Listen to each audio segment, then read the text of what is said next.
Hola, geek fans! It's time for a geek short. This time, the geeks are reviewing The Martian, a movie made by Ridley Scott starring Matt Damon. This is a story of an astronaut. He's on Mars. He's with a group of people. Shenanigans ensue, and his team leaves him on Mars because they think he died.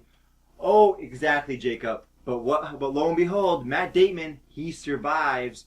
But it's going to be maybe a couple of years before they can come and retrieve him. So he has to find a way to survive on this harsh Martian landscape when he only has supplies for a few months. So we watch his trials and tribulations of him trying to survive on this desert, this barren landscape. Jacob, let me turn it to you. What did you think?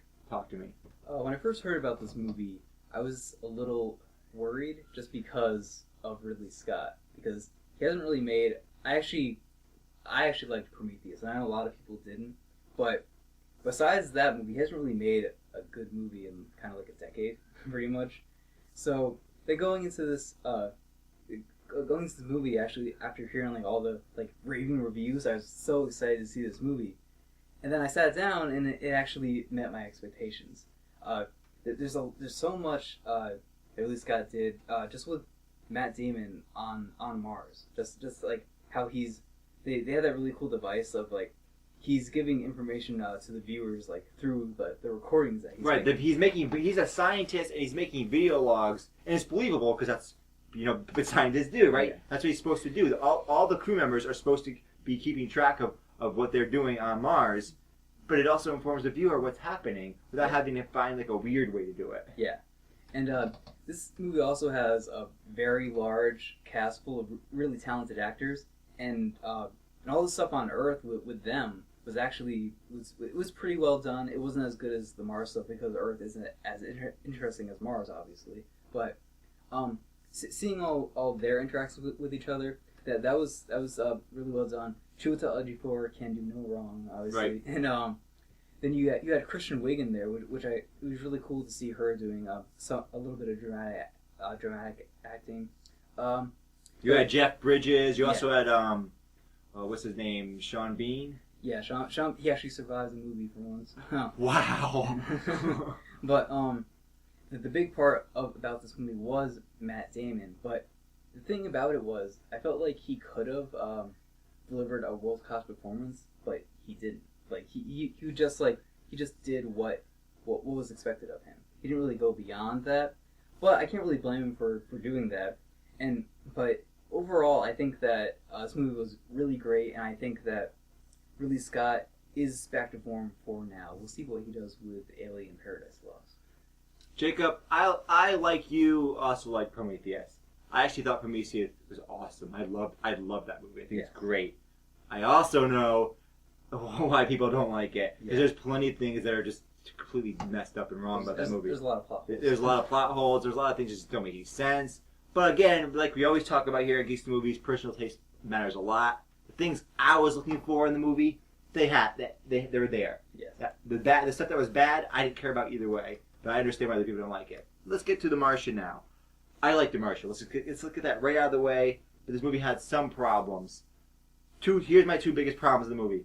One, they were going for this very realistic tone. They were trying to make this based on science, and they succeeded in that. But it also created an issue. Because, realistically, when you're trying to solve a problem like this, you need a whole huge team of people. That's how NASA works. There's all these players in there that are trying to solve these problems. So like you said, the cast is huge. Yes. And that plays against the movie. Because the best parts of the movie are when Matt Damon is on Mars. I told Jacob right after this movie ended that I thought the movie slowed down like 2/3 into the movie, maybe the beginning of the third act. And it slows down because they spend too much time on Earth trying to cover all the bases of like, okay, we have this engineer doing this, we have this scientist doing this, we have this guy doing that, we have this dude doing this. And it's realistic, and it's interesting in some sense, but it's not as interesting as Matt Damon on Mars. That was my big interest. And the other problem I had is I like Matt Damon's performance, but he makes a lot of jokes. Yeah. And to me, that started wearing thin. Not so much that the jokes were bad, but the fact that the dramatic tension, there was none.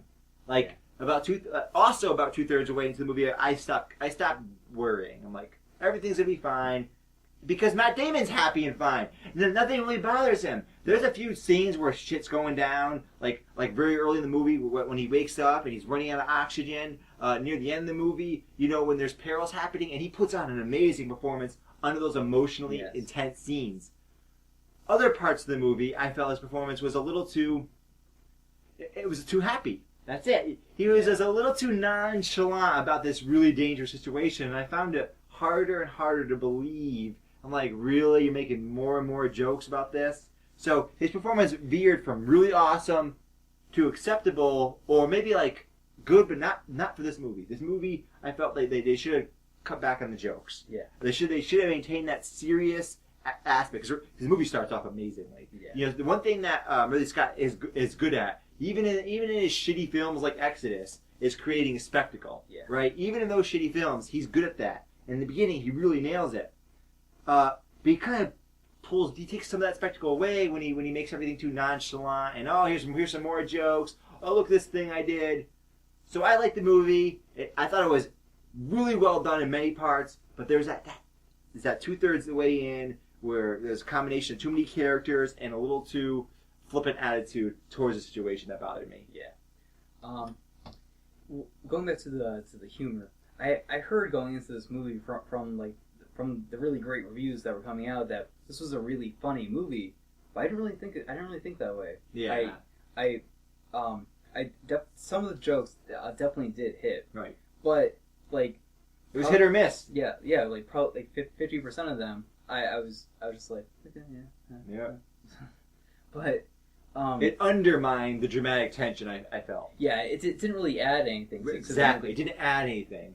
But I do think that you do have to have some humor in this movie. You just didn't need to add as much as you did. Too much. Because I heard that it's actually also a really funny book. I think Ridley Scott and Drew Goddard, who was the writer on it, were probably trying to capture that and put that into the movie, but it didn't really fit into the movie that they were building. That's what I think.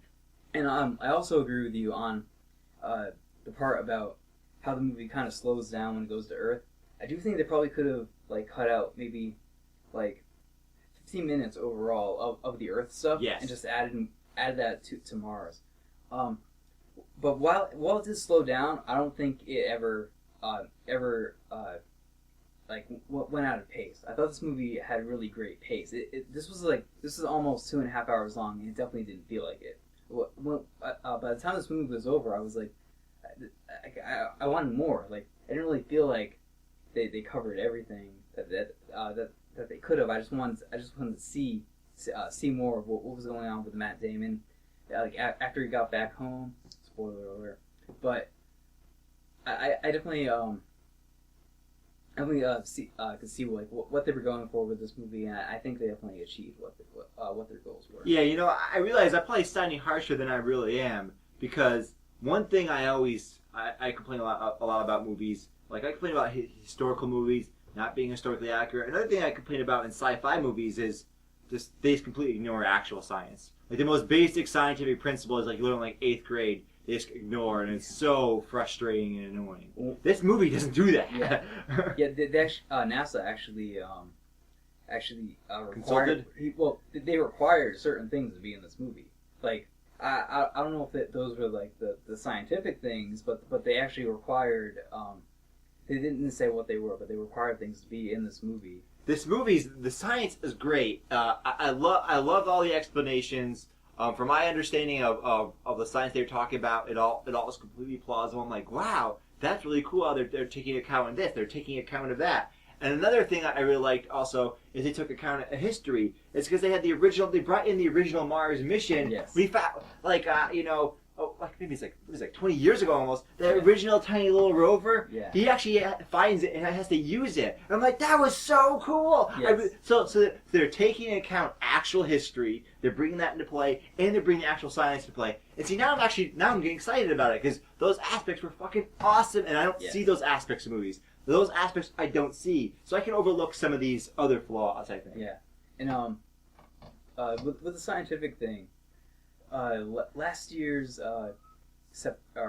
October movie that The Martian failed to beat on its opening weekend record, Gravity, they actually had a lot of scientific things that weren't right about it. Like there's this part where George Clooney is drifting away from Sandra Bullock, and like she's holding on to the thing, but literally if she just went like this, it would have come back to her. Exactly. Right. Neil deGrasse Tyson, a famous, I think he's an astrophysicist. Yeah. He commented on Gravity, and he was like, "Oh, why did you do this, and that?" He actually commented on The Martian and was like, "Hey, this is pretty cool, right?" You know, and if Neil deGrasse Tyson says it's pretty cool and the science is right, well, then you can be pretty confident. You know, they did a good job because he knows what he's talking about. Yeah, but just be straight here. I actually really enjoyed Gravity, but I don't know if I enjoy The Martian better or not.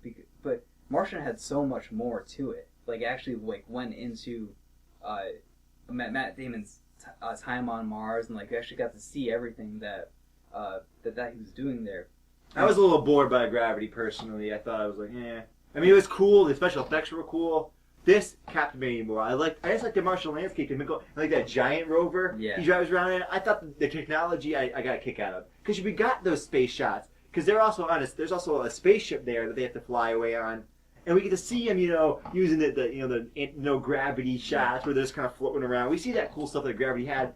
Plus, we see the Martian landscape. Yes. So it's like we get bonus. Yeah. And Jacob, what's your score? My score would be 8 out of 10. Jacob, I'm going to give it a 4-star review. That is, I was struggling with this, but I'm giving it a 4-star. It might not be the most enthusiastic 4-star, but it's still 4 stars. About an equal score here because of the science. They get the science right. They get that Martian landscape. I can overlook some of these flaws, which I think they're flaws, and for some people, they might be bigger deals and deal breakers. I don't know, but for me, the sciencey stuff was really, really cool. Yeah, great acting, great special effects, great drama, and a great soundtrack. Excellent. So, stay tuned for more Geeks at the Movies reviews on our YouTube channel. But for now, my name is Shane Goodrich. This is Jacob Does the Toes. Geeks at the Movies.